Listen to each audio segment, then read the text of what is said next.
Hi hello ಎಲ್ರಿಗೂ welcome back to my channel. ಇದೇ first time ನನ್ನ ಚಾನಲ್ ನೋಡ್ತಾ ಇದ್ದರೆ ಪ್ಲೀಸ್ ಸಬ್ಸ್ಕ್ರೈಬ್ ಮಾಡಿ, ಹಾಗೆ ಬೆಲ್ ಬಟನ್ನ ಕ್ಲಿಕ್ ಮಾಡಿ. ಪವಿತ್ರ ಬಂಧನ ಸೀರಿಯಲಲ್ಲಿ ಏನಾಗ್ತಿದೆ ಅಂತ ನೋಡೋದಾದರೆ, ವಾಸು ಮತ್ತು ಸದಾಶಿವ ಇಬ್ಬರು ಕೂಡ ಬರ್ತಾರೆ ಫಂಕ್ಷನ್ಗೆ. ಹಳ್ಳಿಯವರ ಥರ ಪುಟ್ಟಿ ಹಿಡ್ಕೊಂಡು ಚೀಲ ಹಿಡ್ಕೊಂಡು ಎಲ್ಲರೂ ಬರ್ತಾ ಇರ್ತಾರೆ. ಅದನ್ನು ನೋಡಿಬಿಟ್ಟು ತುಂಬಾ ಶಾಕ್ ಆಗಿಬಿಡುತ್ತೆ. ರಾಧಿಕಾ ಇವ್ರು ಕರೆದಿಲ್ಲ ಅಂದರು, ಯಾಕೆ ಬಂದಿದ್ದಾರೆ ಇವ್ರನ್ನ ಯಾರು ಕರೆದಿರೋದು ಅಂತೇಳ್ಬಿಟ್ಟು ತುಂಬಾ ಕೋಪಗೊಳ್ಳಿರ್ತಾಳೆ. ರಾಧಿಕಾ ಅಂತೂ ತುಂಬಾ ಸಿಟ್ಟು ಬಂದಿರುತ್ತೆ.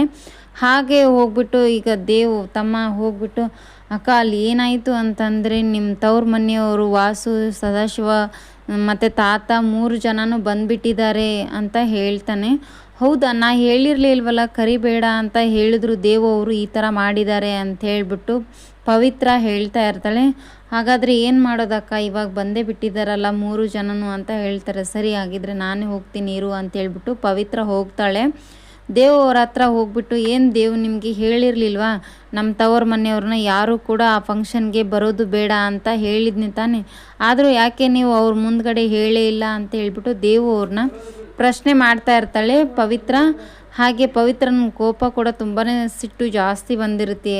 ನಾ ಯಾಕೆ ಕರಿಬೇಡ ಅಂದರೂ ಕರೆದ್ರಿ, ನಾವು ಅತ್ತೆ ಮುಂದೆ ಮತ್ತೆ ಕೆಟ್ಟವರಾಗೋ ರೀತಿ ಮಾಡ್ತಾ ಇದ್ದೀರಾ ನೀವು ಅಂತ ಹೇಳ್ತಾ ಇರ್ತಾಳೆ ಪವಿತ್ರ. ದೇವು ಅವ್ರು ಹೇಳ್ತಾರೆ, ನಾನು ಕರೆದೇ ಇಲ್ಲ ರೀ, ಕರೆದಿಲ್ಲ ಅಂದರೂ ಹೇಗೆ ಬಂದಿದ್ದಾರೆ ಅಂತ ನನಗಂತೂ ಗೊತ್ತಿಲ್ಲ ಅಂತ ಹೇಳ್ತಿರ್ತಾರೆ. ಅವ್ರ ಚಿಕ್ಕಮ್ಮ ಮತ್ತು ಚಿಕ್ಕಪ್ಪ ಹೋಗ್ಬಿಟ್ಟು ಕರೆದಿರ್ತಾರೆ.